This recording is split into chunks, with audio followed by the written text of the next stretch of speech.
কর্ণফুলী উপজেলার তালিমুল কুরআন ওয়াজ সুন্নাহ মডেল মাদ্রাসা হেফজখানা এতিমখানার বার্ষিক সভা ও ওয়াজ মাহফিল হিফজকারীদের সবক, পাগড়ি প্রদান ও বিদায় সংবর্ধনা অনুষ্ঠান সম্পন্ন হয়েছে।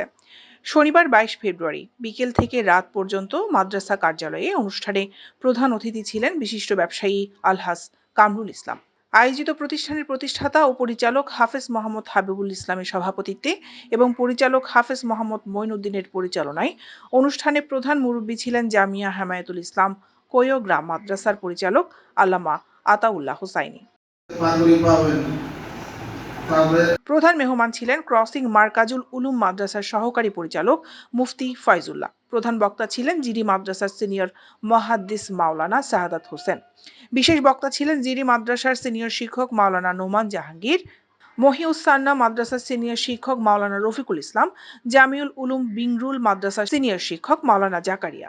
এতে বিশেষ অতিথি ছিলেন আবু নাসের, শাহিনুল ইসলাম লিটু, কায়সার আব্বাস, মোহাম্মদ মোহসিন খান সুমন, ইমরান আরফাত জুয়েল, মোহাম্মদ আজিম উদ্দিন, মোহাম্মদ জাবেদ, ব্যবসায়ী আহমেদ নূর।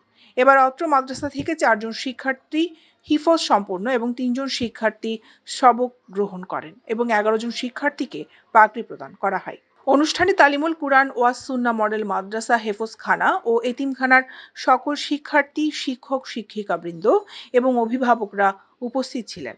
শেষে দোয়া ও মোনাজাতের মাধ্যমে অনুষ্ঠানের সমাপ্তি হয়। দৈনিক আজাদী নিউজ ডেস্ক।